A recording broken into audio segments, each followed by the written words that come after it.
And welcome back once again to the Intrinsic Minds podcast alongside Ramon, as always.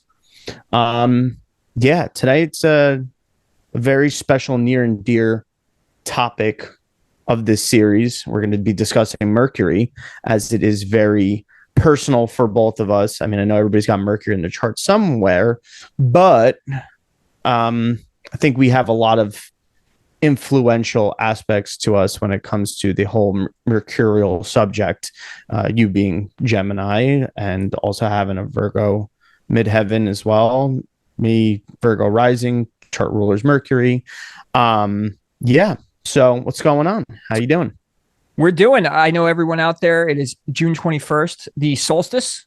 I didn't realize that till this just the second. Wow. So yeah, we're doing good. I know that Schumann resonance thing is the topic of conversation. For once, it's not a conspiracy. Everyone on Instagram I see is posting about the Schumann resonance and how these ascension energies are coming through and solar flares and stuff. So that's been on my mind, considering the weather down here in Florida has been erratic and crazy, more than it usually is. And if anyone is from Florida, they know how insane a 15-minute storm can be, but it's been very bipolar. It's been very ridiculous. I got very angry yesterday that I couldn't use any of my electronics.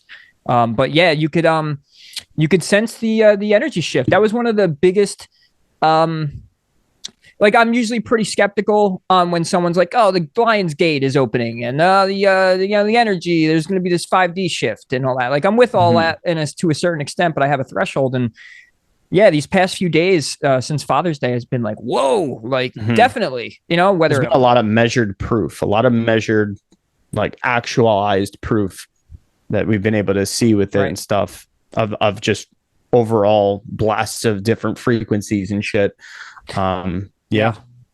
And you could see the dead giveaway for me was the weather, but it was also just other people, and me. Like, I'm part of that, but like I was watching other, like, aggravation, frustration. There's a discomfort, all over the place. Like, it's just crazy. And like I said, I usually am not on board with it, but this has been significant. I think we are in the middle of something pretty intense at the moment, and eat it up, and I guess embrace the whole process. And if anyone out there is interested, there is a Schumann resonance app you can get for like $1.99 on the App Store, and you could watch. And like right now is like crazy. It's spiking like crazy. So yeah, it's very interesting. That's definitely been on the mind for sure. Yeah, definitely. But before we even get into this mercurial talk that we're going to do, be sure to hit that like button, subscribe if you haven't already, and stuff. And hit up our Instagram too. Got a lot of good little clips too if you need some reassurance of what you're getting into and stuff. It's the_intrinsic_minds on Instagram. But yeah, hit the like button, follow us. Let's, we actually get it out. Me and Jay were just talking about it. We something's wonky about the YouTube algorithm. I don't think we're that bad. Something's a little suspicious. I mean, it's something's with it, but we could use any of the sharing or liking, subscribe, all that stuff. And as we've promised, we want to get better with everything we're doing, and the support greatly helps with that. And we think we have a lot of value to give back to everybody. We're looking to have guests, and we're looking to expand the way we do things. We've been talking about the website for a while, but we really just haven't had the time. And that's a process, learning how to do the website stuff. So, but that'll happen eventually as well. So there's a lot to come. And so with any support, any trust that you give us, you're in good hands, and we appreciate anything at this point. So yeah, and the Instagram, I caught on to something that I feel like is a good thing, right? And we wanted to make Intrinsic Minds not only about us, but it's the intrinsic minds of others, right? So we're putting up clips of ourselves, but we're putting up clips of people that we've learned from, what we find to be from a good lecture that maybe you don't want to watch 2 hours, but we try and get some nutrition from all the content we consume, and then bring it to you guys as well. So a lot of that will consisting of our content on the Instagram and TikTok and all of that as well. So yeah, follow up and give your faith, give your trust into the Mercurial brothers here. That's right. So Yeah, where to begin? So today's Mercury. Mercury is the mind, right? So Mercury in the astrology chart is the mind, and it is ruled by Gemini and Virgo, which is why Gio made the point that we are greatly impacted by the energy of Mercury. And it is ironic that we both have these energies and that we're doing the podcast together and that we have that similar approach to the unbiased, perspective-based outlook on everything, where we don't want to really choose something in the belief, but we want to hear the perspective and we want to focus on how we're thinking opposed to what we're thinking, which is where, that naturally came in as a little, MO for us. And so Gio, let's start with you with the Mercury. So in your studies of astrology and all of that, and you having Mercury Aries, how much of an impact has this planet made on your journey of self-discovery? I definitely think a major significant impact, especially with, I've spoke about in the past episodes, the whole, feeling like ever since I was little, feeling like I was like very vivid thinker and a lot of different imaginations. Yes, I know that's contribute a lot to the Pisces moon and stuff too, but constantly always these thoughts and really, wanting to be quick-minded with things and put things together in a certain way. Another thing also, which we'll get into about how that has to deal with Mercury and stuff in a sort of way, is I remember when I was little, I always had a fascination with taking things apart and putting them back together. And that is a very Mercurial thing in a way, is to break things apart and being able to see all the workings of something, and then being able to follow those steps back to putting those things together. So it's very Virgo-esque too, but it's just the fact of the intellectual part of the mind. So it's helped me be able to understand a little bit more about maybe some of my erratic thinking or the overthinking, how to kind of, cure that, or what I need for some sort of stimulation of thinking, what's going to actually stimulate my mind and how I can convert that into some sort of productivity or energy in some sort of way. So yeah, that's just a very short example of kind of how that's come into play for me. What about you? Yeah. So, well, and immediately what comes to mind is the elements and the difference of elements, that if you just even know the element of your Mercury sign, is it could change everything on how you process compared to the person next to you. But for example, Gio having the fire element as his Mercury being Aries, and mine in Taurus, which is more, it's Earth. So it's more like, I like groundedness, stability. But with the Mercury placement in the chart, you're going to find your mind works best in a specific environment and in a specific type of vibe, energy that, feeds that element, right? So what feeds fire is the erratic. It is the impulsive. It is the jumping into things. Where on my end, having Mercury Taurus is, I like to have a plan. I like to be grounded. There needs to be some sort of stability there. I need to be able to see ahead so I can stay fixed in my thinking and then trudge forward. Where Gio's going to light the fire. Gio's going to spark a conversation. Great Aries word. So yeah, that was for me, that was the most significant thing about it, is, because it's a personal planet. It's the next thing following the sun and moon. And it is the intellect and how you're going to process things on the thought frequency. So yeah, I've learned a lot personally from being a Gemini and supposed to be this agile thinker. And if anyone's been listening, they know I could speak fast. I can be a little agile off the top. And when I get in those grooves, that's great. But having the Mercury Taurus throws a little, it's a big piece of the puzzle for me, because it's like, yeah, but I do like to take my time. I do like to have things in place. I do like to write things in order. I like the bullet point stuff. I don't have this immediate, I feel like when people think of a Gemini or Gemini, sounds like, oh, here we go. It's going to be all over the place. He's going to talk shit. He's going to be two-faced. He's going to just blabber, but having the Mercury in Taurus has been actually a blessing to me once I figured out, and the beauty of knowing your chart, right? Once I figured out that piece of the puzzle for myself, so that Gemini is going to work great. But if I have that groundedness in my thinking, if I have that preparedness, if I know that there's going to be substance to something I'm doing, whether it's a project or a conversation. And I have Gemini in the 7th house. So even in my partnerships, if I could see that there's a future and there's stability with that, since Gemini is ruled by Mercury, that, my sun answers to that Mercury. So that's definitely been a pivotal thing for me as well by learning this aspect of my chart. So yeah. Gio, you did say that you had some stuff on Mercury and the myth. We could start there on the archetype and what it means in more of this imaginative and storytelling type of way, or like just what the archetype represents. Yeah.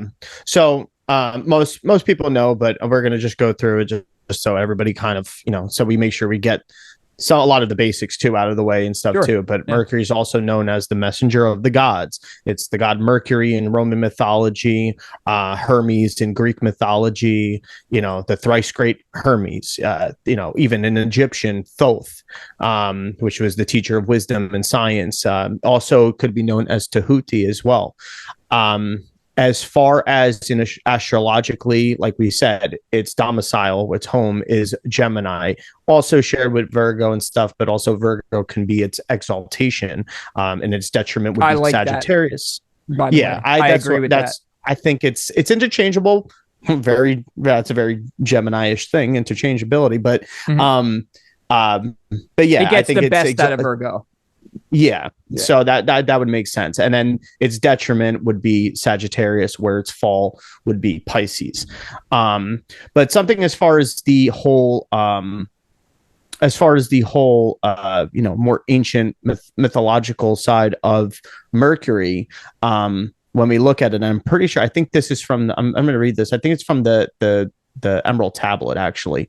And when it says about Mercury, but in its many contexts is he was a messenger to whom Egypt gave the name of Thoth, to whom Greece later gave that of Hermes, Rome that of Mercury. He clothed his message in the symbology of light. He taught that the higher self is the person in the sun, and that all selves are rays of that sun behind the sun.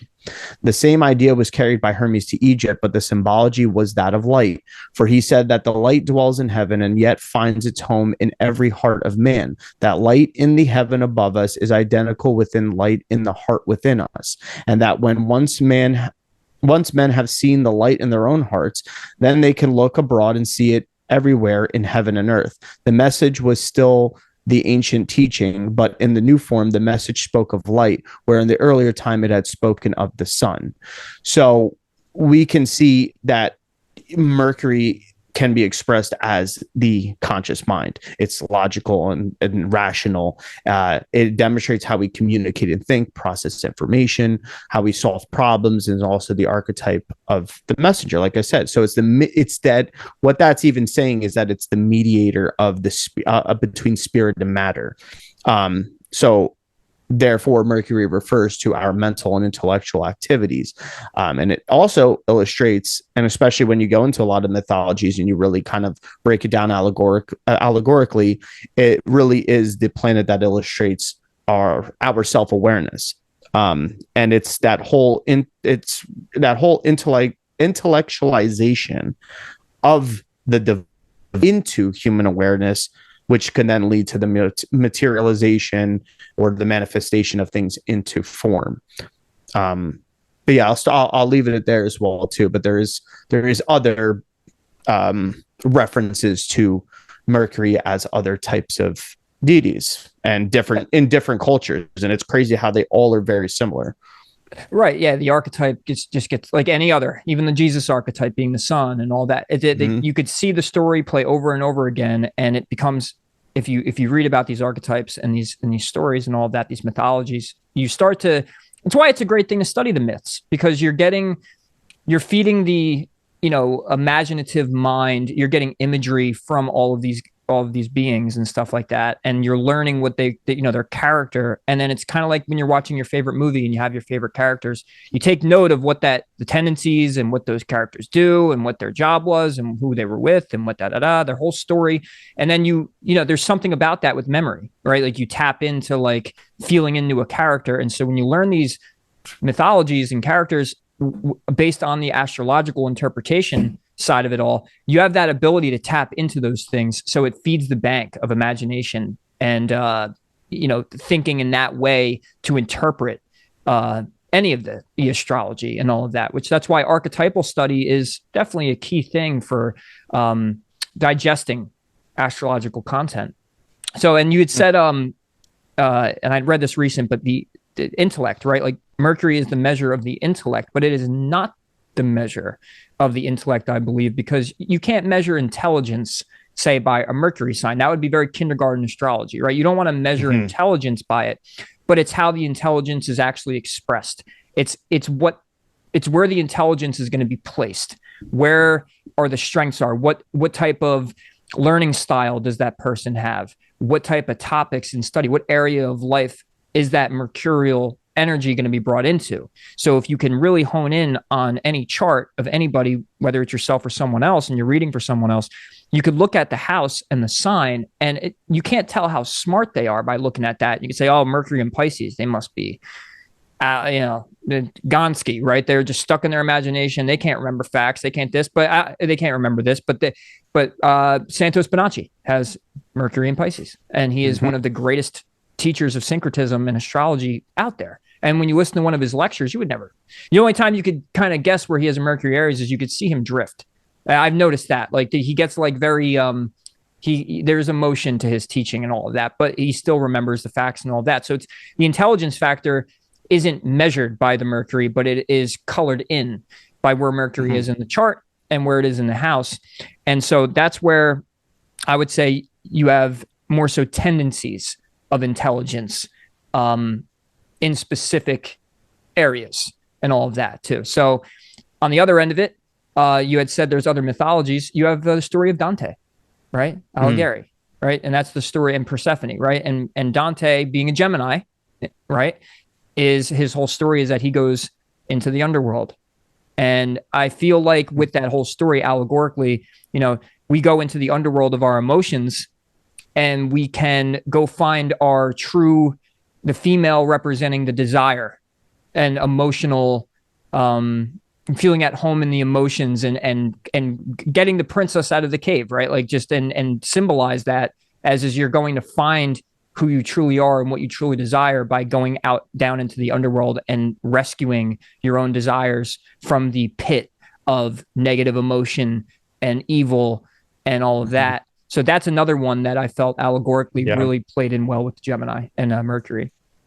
And that literally is even in the story of the mythology of Hermes, where Hermes is employed by his father, which his father is Zeus, and his mother is Maya, who Maya is the daughter of Atlas. But where he's employed to go and actually go slay the many-eyed giant, which, what the hell was his name? The giant Hippolytus, right? Which this was the with the cap of darkness, and that it's that giant. But the thing is the way he had done it, right, was that because also he was known as, that's the other thing about Hermes, was known as the Joker, the Jester, or the Trickster, right? Very trickster type energy, right? But also the magician on top of it. So a way that it was done in that story was he had fashioned and created the lyre, right? The instrument. And the way he formed his strings was he made 7 strings out of the I think it was the cow's intestine or something like that. 7 strings, baby. 7 strings. It's the way to go. That's right. So 7 strings, right? Creates that, and he starts to perform the music, and the giant loved the music, starts dancing and everything and stuff, tells him to play it louder, so that because he starts kind of like nodding off and going to sleep until he finally, the giant nods off while he's playing this music, falls asleep, he pulls out his golden sword, cuts his head off or whatever and stuff, and goes about everything, kills the giant. But that story, what it's really, when you really go deeper into what is a representation, is about the fact of finding that inner that inner desire to transmute all those things. The giant represents the actual, the more erratic side of ourselves, the animalistic side of ourselves too, but also can be, even the emotional side of ourselves, and to come out to it. And he slays that to proceed back upward. Not only that, the symbolism of the seven strings with the lyre and stuff, and the harmonics of it, it's seven chakras as well that's coming through, or the seven spheres. Like, this is what is being written in those mythologies, and this is kind of the way you have to kind of like go into it and seeing them, rather than just some sort of bullshit fictional story, or even literal stories in that sort of sense. Something Hollywood could turn into money, right? Yeah, exactly. But there's many other things about him, with the stealing of the cow and all these things, and having that trickster energy, which always representative of his ability to kind of commerce, communicate, and everything, but overcoming the desires and stuff, and understanding how to bring them forth in a way that was going to be more productive and useful and sort of way. And the other thing with Mercury is, we also know it to be as part of commerce. And when you merchant, you get that type of linguistic when it comes to it as well. And it's that communication. Murked. Yeah, get murked. It's funny, when I saw something about that, I was actually thinking of the whole Merc thing.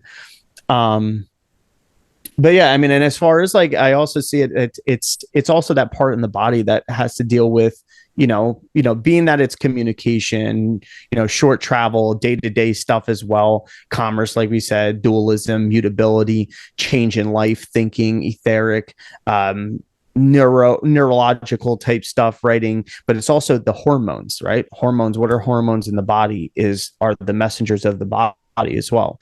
And it's that original technology that it's the process of which is going to help transmute things. That's why it's the messenger god, because it's going to, come into this way of going through your nerves, right? And the hormones, and releasing certain messages of telling certain parts of the body of how to function and what to do as well. And this is how we represent that. So even when you're looking at your chart too, you can see a lot of the mental faculties in that way, or even neurological disorders, or, mental stuff, and, that sort of sense and shit. But, we'll get into that. Yeah. And what, I don't know if I'm putting some together here it's not an original thought, because everything's been thought of already, but you say hormones, which can also be etymologically compared to hormones, harmonies, right? Yeah. And the way we deliver a message. And if you think Taurus is Venus, which is music, which is harmony.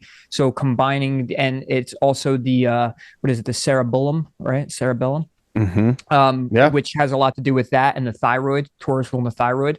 So it's like the way we're coloring in the message, the harmony of the message, the hormones are coloring in the message that the body's giving, right? So that you could see it in that way, where you have the interplay of Taurus and Gemini, since they're they follow each other and all of that. And Gemini is the actual words we communicate, where the Taurus is the earthy expression, or like how we can actually communicate and where it's coming from.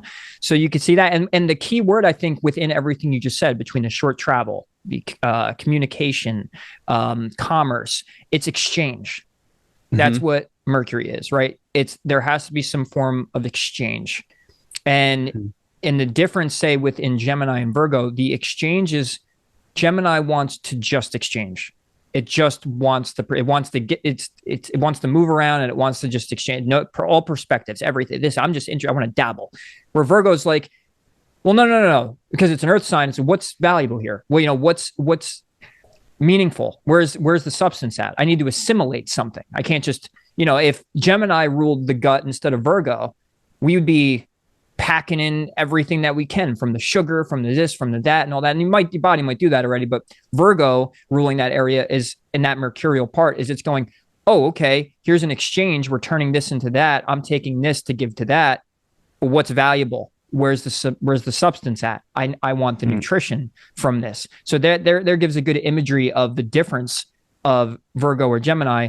And there's no more importance. They're just as important as each other. You know, you need the Gemini to go in and try and be as curious as possible, to go pick out the things and communicate with everyone that it can, and all of that, where Virgo's like, okay, so how do we make this useful? How do we, you know, in what practical way can we apply this specific thing being exchanged, whether it is, you know, the travel, or whether it is commerce or whatever. So the interplay of these two signs, you could see the difference, but the equal importance of it all. So yeah, that was the hormones thing. That's funny. I don't know where I heard the harmony comparison. But well, I mean, you could even see that represented through the story of Hermes and stuff, and not only that, Hermes, hormones, you know, but also the harmonies of the body and stuff.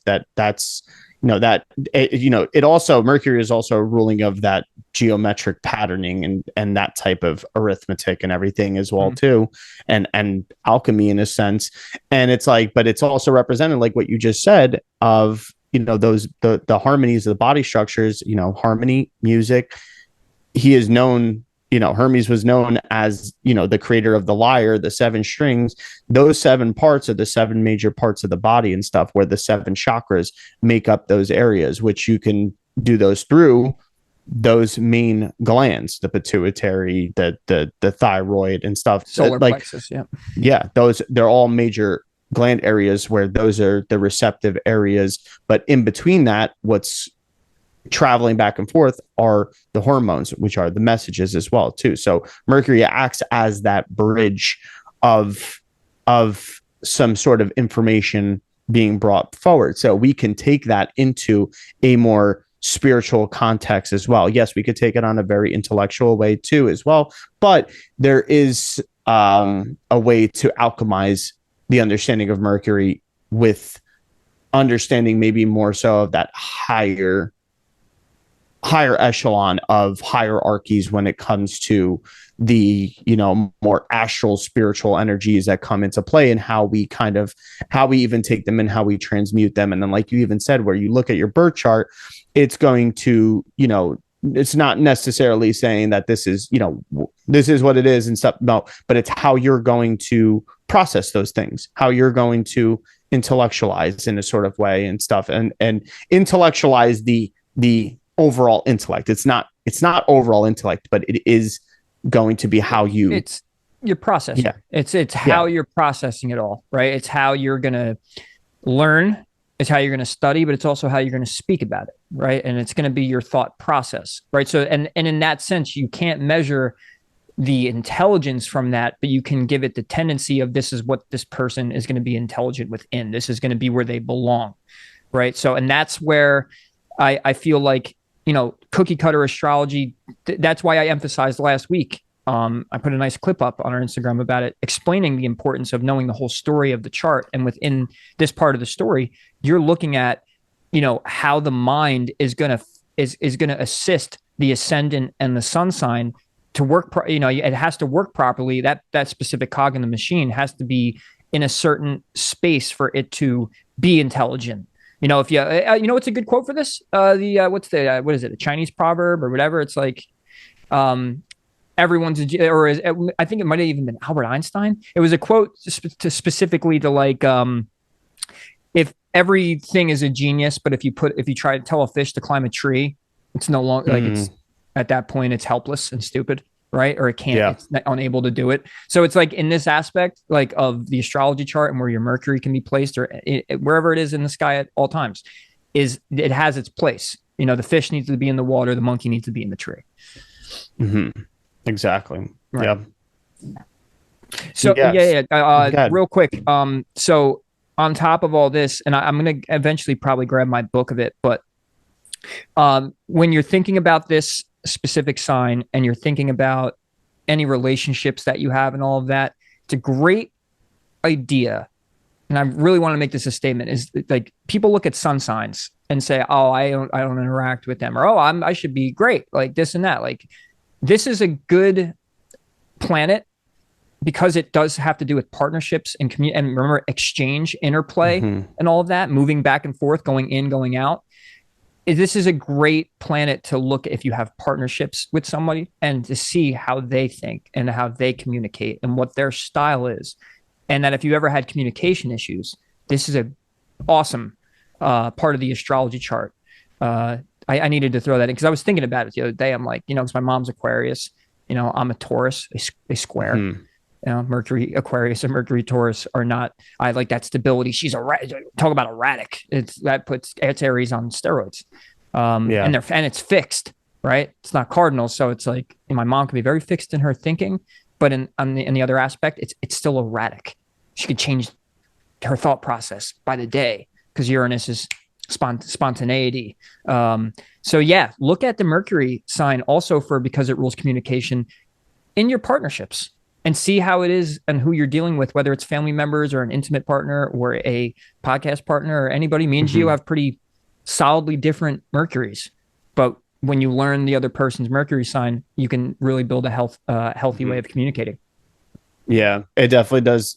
When you look at those certain placements of Mercury and stuff and see them in this way, you really can start to kind of have that communication breakdown. Where you could break down maybe what is needed and what's not and stuff too, because with certain Mercury placements, there's a tendency toward like overly rational or one-sided points of views and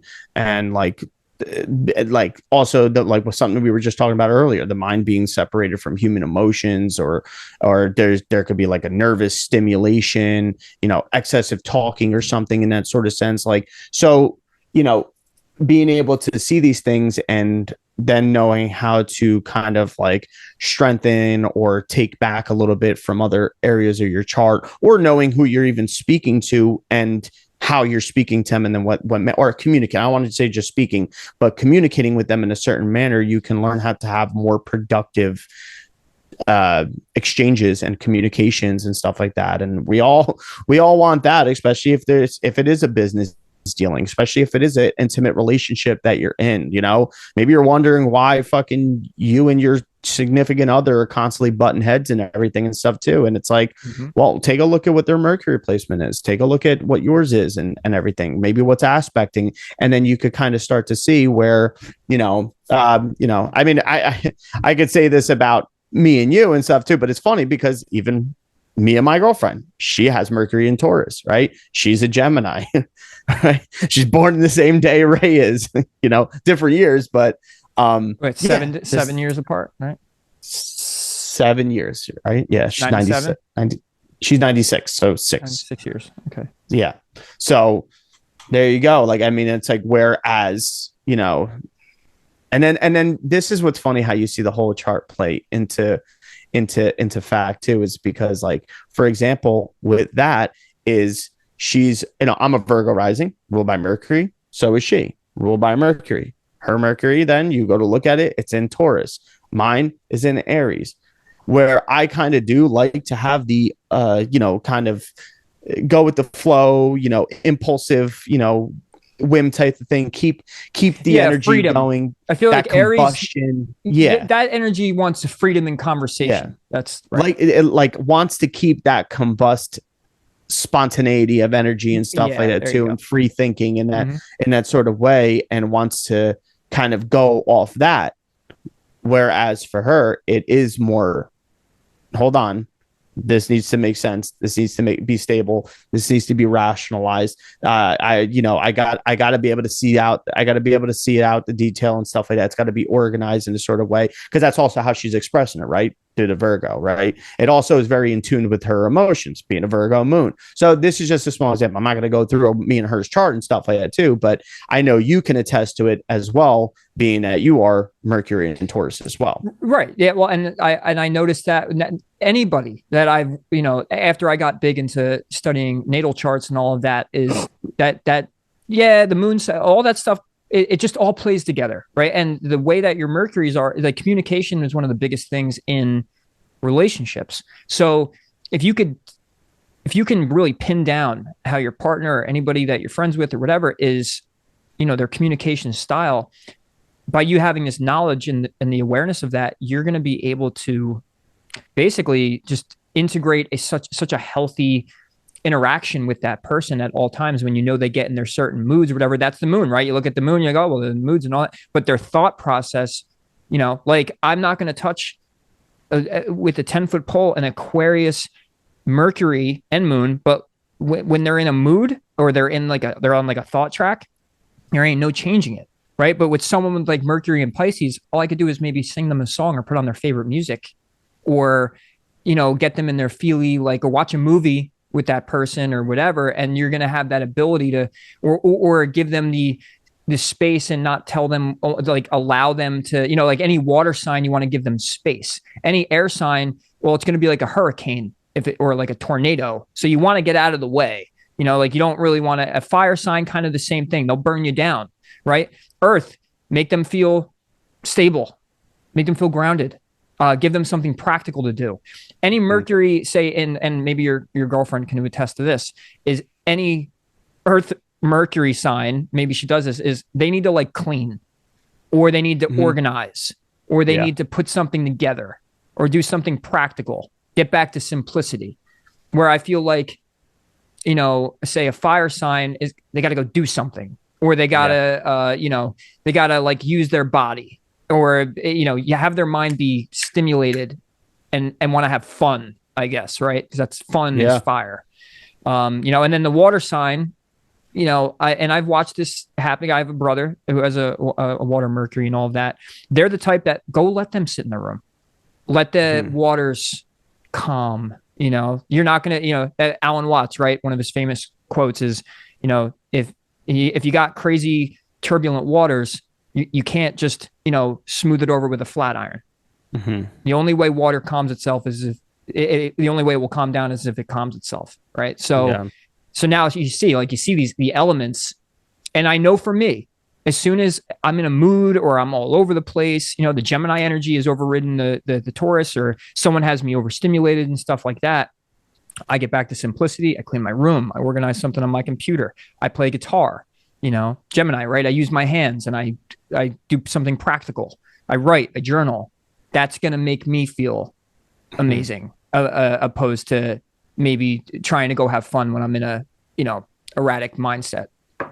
Yeah, I definitely see that whole thing too, with like the whole Mercury water, where they may be more so inclined to go towards, things like poetry, or, get lost in the mind in those sorts of ways too. Yes, it could be very mindless fantasy type stuff too as well. And that has a negative side of it as well, just as the same thing where it's like, Mercury fire can, that whole wanting to have fun and got to be doing something and stuff too, that can create very ADHD type energy, or very anxious type energy, where, it leads to procrastination too on top of it and stuff, because you start one thing, it's no longer stimulating, you want to go move on to the next thing, so you're not really completing your tasks in that sort of sense. So you gotta see the pros and cons of both sides. But even just to start with it by looking, like you said, elementally, like think about those things and rationalize those in a sort of sense of understanding the qualities and the properties of the elements.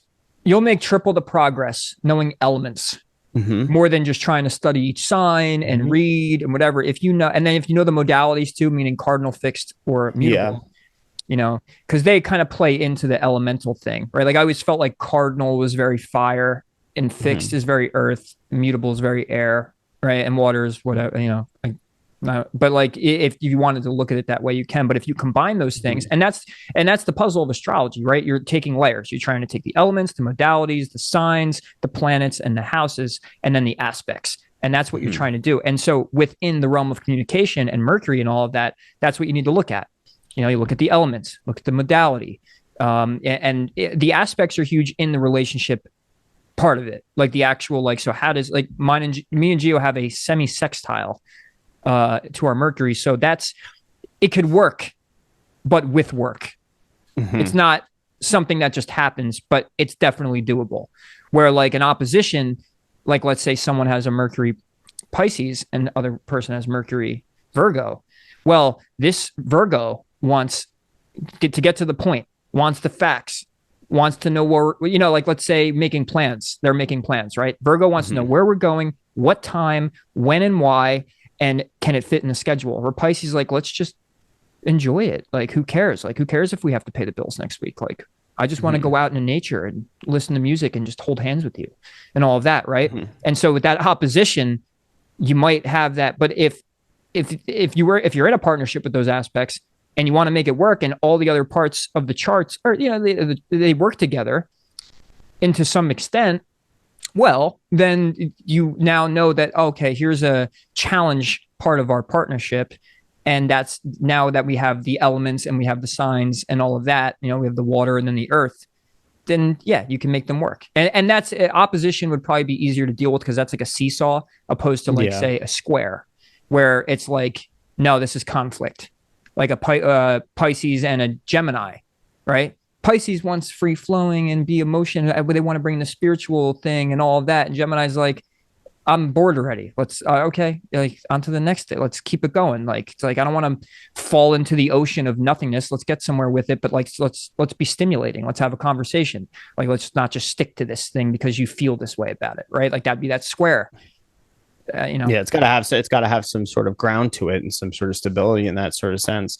Like even for me and you, like if say we have the same mercurial placements and stuff like that, but say I had say I was a fire sign for my ascendant or fire sun and stuff like that, I think it'd be a lot more difficult in that sort of sense, because there would be not as much energy in my chart to kind of help ground me down in that sort of sense. I mean, yeah, that's a small aspect of it and everything too, but where to give a visual become overwhelming. To give a visual though, if we have say an Earth Mercury, would just use mine, and like you have the ascendant that's fire burns Earth, right? So that you could maybe with your sporadic and impulsive and outgoing whatever, that ruins my stability, that ruins that burns the Earth down, but on the positive end, that could help it transmute, volcano, right? Make something explode,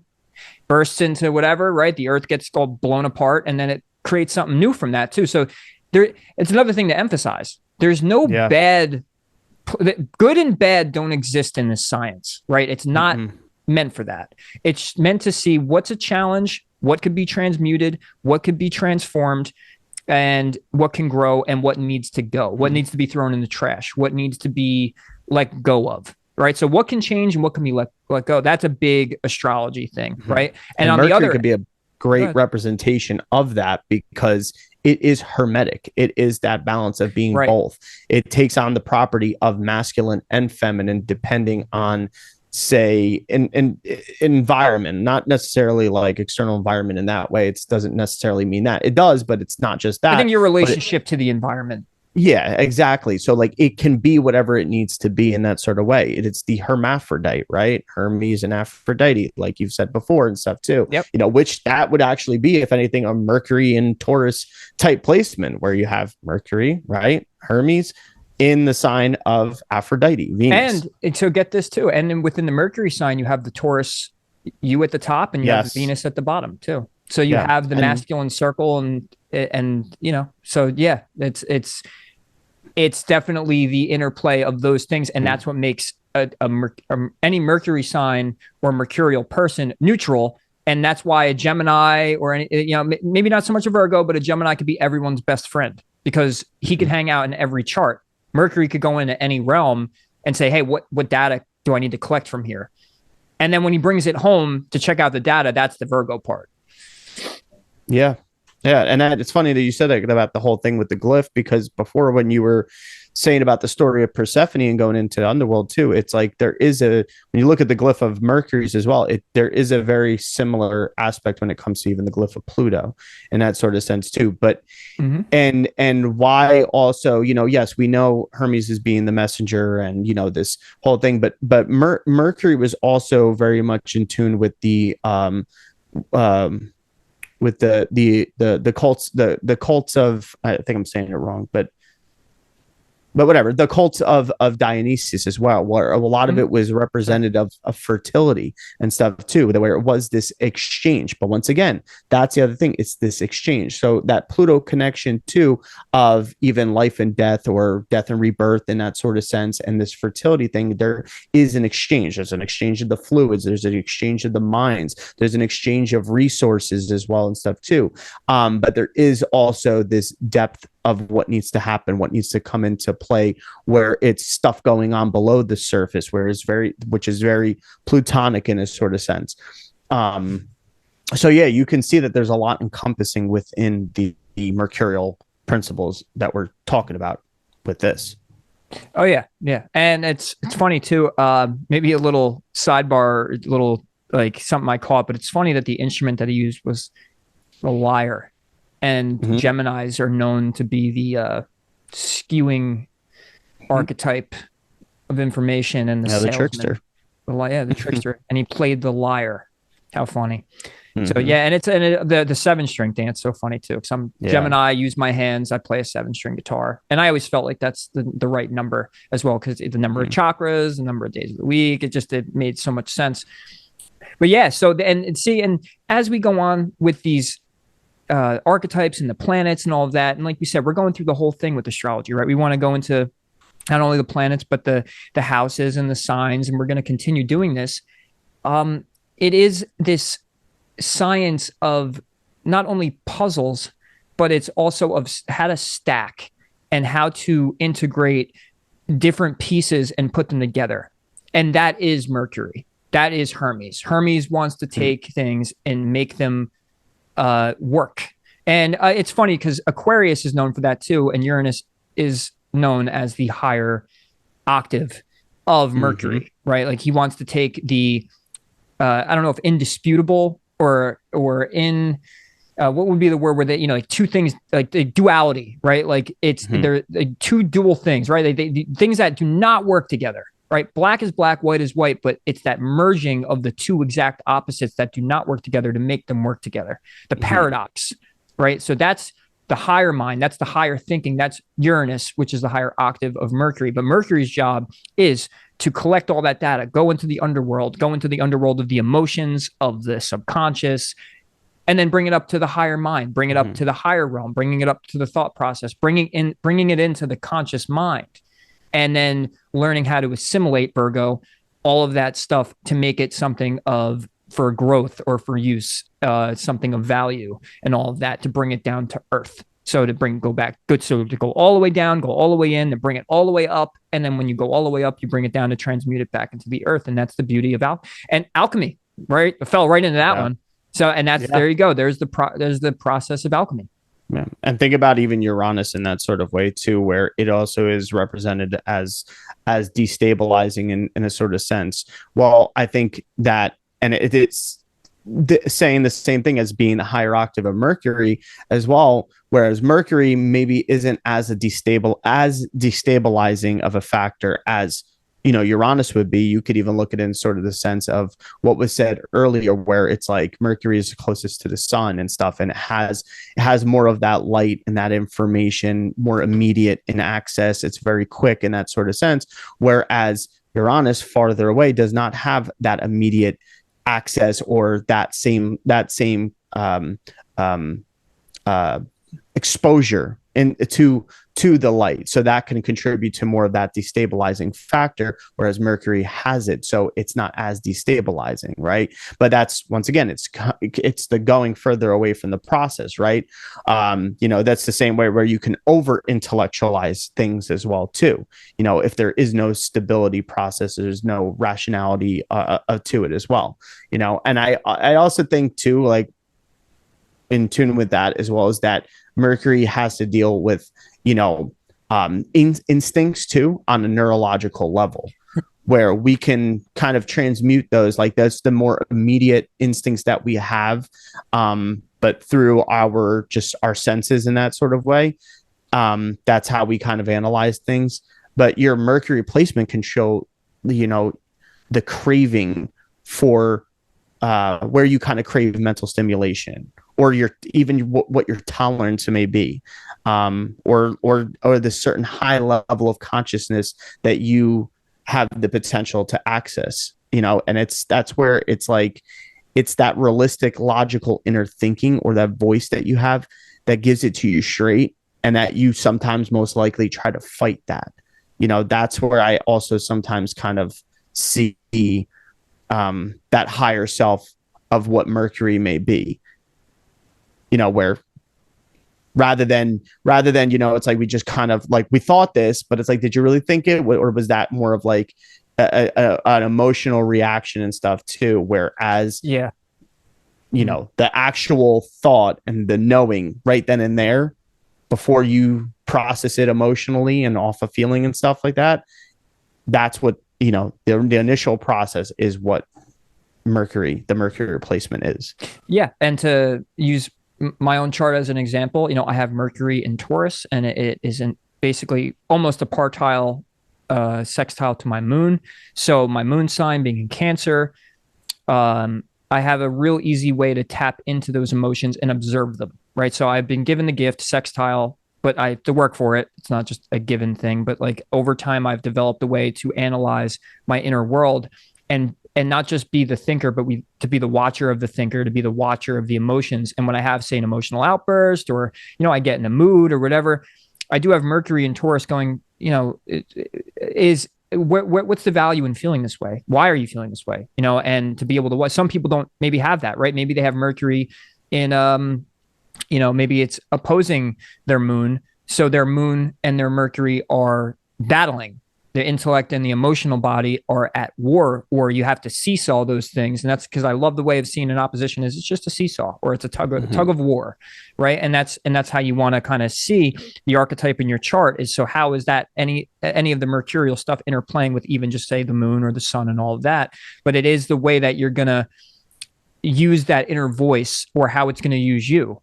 And on the other end, I feel like with, say, and I was going to use my own chart. Well, I have Mercury trine Uranus, and I feel like that's the higher mind and the lower mind talking all the time. So sometimes I'll even rewatch these podcasts, and sometimes I'm like, wow, I can't believe I even thought that. And I think that would be that Uranus aspect of almost like a form of channeling. Now, I'm not a woo-woo channeler person. You know, I'm not going to bring out Bashar and start, but I do feel like at times we all do it. Anytime I watch a podcast, I see that higher mind thing in people where you could see that they're not thinking. You could call it channeling, you can call it freestyling, you can call it just whatever. It's just they're getting the message. Like something is bringing them the message. And I feel like Uranus would be that ability. And like how I have it in my chart, at times I speak and shit just comes. Like it just like all of a sudden I get on a rhythm and bam, and there's that higher mind coming through.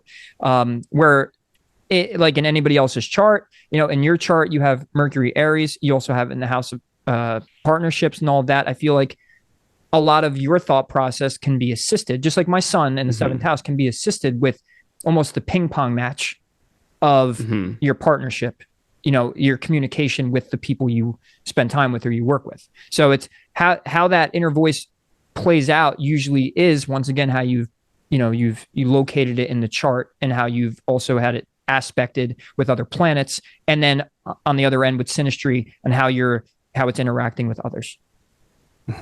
Yeah, no, definitely. Yeah. I mean, that's that whole thing of, even like you were saying, like, that's the same thing that's that whole getting into the zone, you know? Yeah. So state. Like, the flow state, just being there. That's that face that you see when you see musicians just fucking rocking out and shit. Oh yeah. Flow state, basketball players.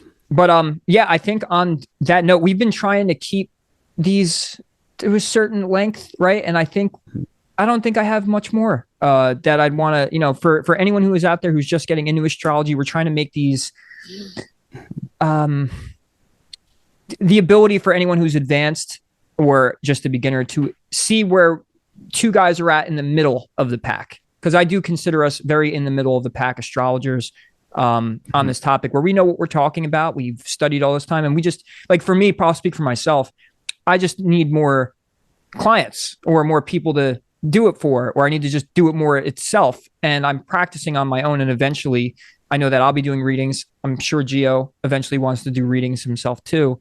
But yeah, that's, we want to make these episodes as digestible, but as simple as possible. But at the same time, where even people who have been studying this stuff for a long time, every now and then we might throw a nugget in there where it's like, see, you didn't see it that way, did you? You know, our Mercury comes out and says, yeah, we got you there. So that's our goal here. And I would say that I think we nailed it. Yeah. I mean, because that's the thing, it's a lot of it's going to reiterate that, you know, that whole thing of it's always going to go back into, you could constantly break down the whole communication and this or whatever and stuff too. Right. And that's what we kind of got in. Yeah. Like it's just going to keep going into that and further different aspects. And not only that, it's like the more you get into it, the more that it's like more so now trying to paint the picture through different placements and stuff like that too. One thing though that I did find funny was that a lot of, being a Mercury and Aries, a lot of Mercury and Aries people are actually first responders. And I actually didn't know that. And it's funny because I mean, you wanted to be a firefighter too. And I so, still meaning like for all this time, I know first responder, but like, firefighter. Still pursuing it. And it's that needing to be passionate about routine and easily bored, creative, can be competitive mentally. But in order to force motivation or bettering self, there's the ability to have insomnia from that and stuff. And this could go the same as if you're to see like a strong Mercury Mars, Mercury or Mars connection as well and stuff too. But and then in a communication factor, like that whole uncomfortable with beating around the bush. It's the other thing I found funny was hot and sweaty hands. Like I got clammy hands. Like my hands will get clammy very easily and stuff too. I think that also has a lot to do with my Pisces placement too. I have Mars and Pisces, and I used to get that's what I meant, Mars and Pisces. We both do, but I don't know if you had this problem, but my feet would get hot or swell. Yeah, what's that called? I always do. Athlete's foot? Oh, okay, yeah. I used to get hyperhidrosis. Okay. So similar, right? But like still issues with the feet heating up. Yeah, and I still have that issue and stuff too. The hands are gotten better here and there and stuff too, but like that's another thing too. And these are just certain ways that you could kind of help identify it and stuff too. But before we leave it off, I mean, the only thing is, it was crazy. I haven't gone into this book in forever. And it's so funny how, remember in the beginning, I was like, I feel like I kind of don't understand it and stuff. Now it's different. Now, like I get it. Oh, we've come a long way, man. I know that was a long time ago. So this is Guido Bonatti's book on astronomy, the treatise, theory, signs, planets, houses, and configuration and stuff. It's very old Italian astrologer and stuff. But yeah. So something when I was reading into this, which maybe just before we leave it off, there's maybe something in here that to further hit us with. I do have a passage too. So yeah, hit us with the book. I got one passage I want to also touch upon. So yeah, I'm interested what you got here. There's also, even if you want to break into anything of Ren Butler too. But yeah, so this is funny. It says, and the Mercurial man esteems his girlfriends more than his wives. Oh, that's fucking, it's a little shitty. But hopefully and he's not watching. Yeah, right. And he will more willingly cling to them. And Mercury signifies a valuation of, where am I? Sorry, valuation of and thinking about the love of God, insofar as it is from his own conscience, even if he is otherwise wanton in illicit things. And he will have a good belief and will spend time devoutly in temples and other oracles of the churches, and he will be of good faith and Catholic opinion. Mind you, this is the error. This is why he's saying it in this way. But and if Mercury alone were the significator of the nativity, and he were in his own nature, so that none of the planets is joined with him, nor does one even participate with him, the native will be of his own understanding in the beginning of youth, and he will grow in his own will and the manners particular to him, and this will happen to him in the first 10 years of his youth. And the only other thing that I saw was it's so weird because part of that really, especially that whole thing of like being in your own understandings of youth and stuff like that. Like, I feel like that was a big part of myself. And even just that beginning statement and shit too, like that just seemed very like Mercury, Venus in a sort of sense too, like Mercury together with Venus in a sort of way, and potentially in Aries and shit. There's a developmental stage thing you could go with the 12 signs. And I'm pretty sure the age that we start digesting language and stuff like that is within those first 10 years, which is Mercurial. Okay. Yeah. Like, so if you're the impulse, the seed is whatever, or like the idea of you is there and now you're alive.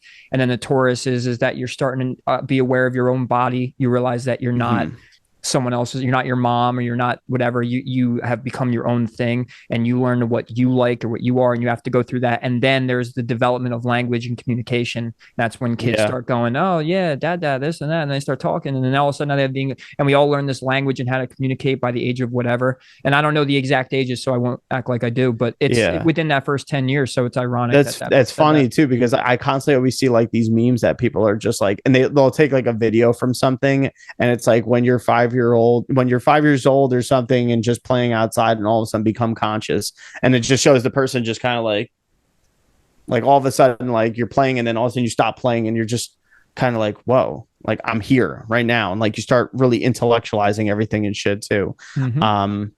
But in this book, he also says, and al kabisi, which was he was a yeah, like this is very how do you say this? Dated. Like Mesopotamian. Oh, okay. But Nati was going based off of a lot of like Middle Eastern Chaldean type astrology as well and stuff too. So this is what he quotes a lot of these old ancient astrologers, from Babylon and stuff too. Al-Kabisi said that he signifies terrestrial things. Mercury signifies terrestrial things and the increase of things by growing, and of age he has youth and advancement in it, and that he signifies of works which generate the cognition of truth and rhetoric, for he will be organized in his speech. And Mercury signifies geometry and the knowledge of doing business, and he will know how to arrange many business dealings, and he will get involved in many of them, and he will know how to lead them to effect. And he will have a thought about matters, and he will be acquainted with matters of selling and other matters in which there is benefit. And it just goes on to say about that cleric type of thing, also being a good pleasing preacher. And another astrologer said it signifies philosophy, augury, and writing and proverbs. He will be a good moral philosopher, and he will even learn arithmetical science. For the Mercurial man will be a good prover of things, and he will work especially at that. He goes on to say, if anybody wants to get this book, but I definitely recommend. That's a classic, man. I know that's very notable for, among the. It's definitely it's written because it's this book, but it's written translated of how that old way of speaking. So even in the translation, it's very kind of hard to comprehend a little bit, but it's cool. He goes on even talking about even Mercury and his complexion with Saturn and Jupiter and all the other planets and stuff too, which is great and stuff. And Mercury as if it were made fortunate. So basically having beneficial placements and everything and stuff too. So there's some pretty good stuff in here. And like now, I just happened to go back into and look into it, and I'm going to end up looking into it more too as we do this series. Remember when we did the episode with Anne and Jax, and Jax had said this, I never forgot. He goes, one day you're just going to look at the chart and you're just going to get it. And I think, when you hit that point, it's actually exciting. Like, we've been studying this for a long time, but now, now when you return to a book that you might have read 2 years ago, like hence, right? Yeah. Like you go back to it and you're like, I get this. And like when you get it, like there is this threat. Like once again, I know like astrology is known as this feminine teenage girl co-star nonsense, but it's such a masculine science when you use it to take action and properly use it to not just like know when you're going to have a relationship or this and that. Like when you don't use it predictively, but when you use it to understand the world and life and yourself. And it does bring you back into that Aries of I am self. Yeah. This is who I am. You're trying to generate a clarity of, it could be any sort of area of things, clarity of self, clarity of just the world and things. Right. And and it plays right into what I'm going to read. So once again, I am, I'm to state out there, I am learning and studying to be an evolutionary astrologer. That's going to be my area because you have so many different kinds. And ironically, it's funny because the universe just delivers. I'm just like, okay, I got to get a bunch of evolutionary astrologers I like and all of that. And I've had this book since the beginning of the pandemic, right? And I thought it was just, so when I'm looking at it, like essential astrology, this is probably Placidus, this is, house system, this is probably normal, traditional astrology, whatever, ends up being an evolutionary astrologer. And I love the way that Amy Herring explains everything. It feeds my 6th house Mercury, details, importance, value, things to assimilate, opposed to like, it's just, I know it's just words, but I think that would be a sixth house thing, right? Like a Virgo would be opposite Pisces. It's not about my imagination. Like I do have that aspect of learning through imagination, but I love words.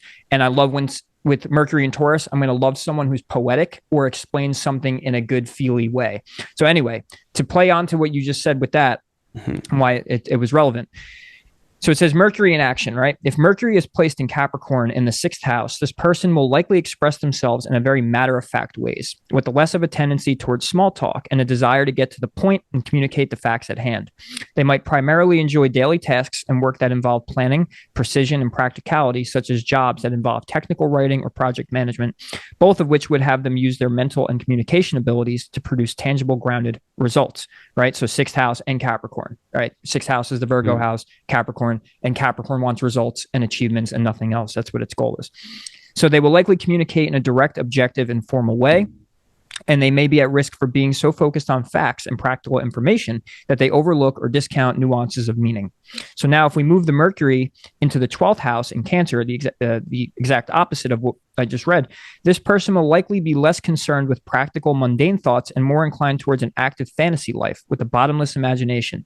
They might write or otherwise express themselves and or pursue information in symbolic, emotional ways, such as through poetry, music, or novels rich in metaphor or fantastical worlds and characters. Whether or not they write their thoughts down, they may be frequent daydreamers. They may not be comfortable readily revealing the raw truth of what they think or their opinions about things because their thoughts would be so interlaced with subjective impressions and emotions that they would want to be certain that they were in company that they could trust before allowing themselves to be so vulnerable. They may find it difficult to be understood or to communicate clearly if they get overwhelmed by emotion, preferring to withdraw into silence until they can calm down. So exact opposites, the imaginative and the practical, the emotionally comfortable and vulnerable, the like direct, let's get to the point. I just want to know, let's move on here, right? Like, is this useful? Are we, I don't care about your feelings. It was that complete opposite, right? Sixth house, 12th house. So, to end this off, and if you have anything else to add to it after this, please do. But it says question everything, right? You can ask these questions of Mercury in your chart, and the sign and house in which this planet resides will automatically reveal the answers. What topics draw your attention most easily? What style of learning works best for you? When communicating, how do you express your ideas? In what ways might you be prone to miscommunication? And what might be the nature of your mental blind spots, assumptions, or hangups? It's a great lens that's seeing the whole Mercurial principle. I mean, that's half the battle right there. I mean, that's a big majority of it, is to be able to come into awareness of your mental faculties in a sort of way, and just even intellect as a whole and everything, and knowing how to process certain things, and also to know what gets you going mentally, which will help you motivate yourself physically too and stuff too. Like, this is an important area to be able to grasp and go into deeper depths to understand. So now that you can, what is this all about? It's all about betterment of the self, empowerment of yourself, and being able to, knowing thyself and being able to, not fall in one side or the other too much as well. Like that's the Hermetic principle as well. And so that, if there are things that you desire, there are things that you want to create and manifest, well, a lot of it's going to come from your manner of thinking, your perception. And if you can get a grasp on those things, if you can understand them better, you can help ease the resistance of which we call life. Beautiful. And to lastly, I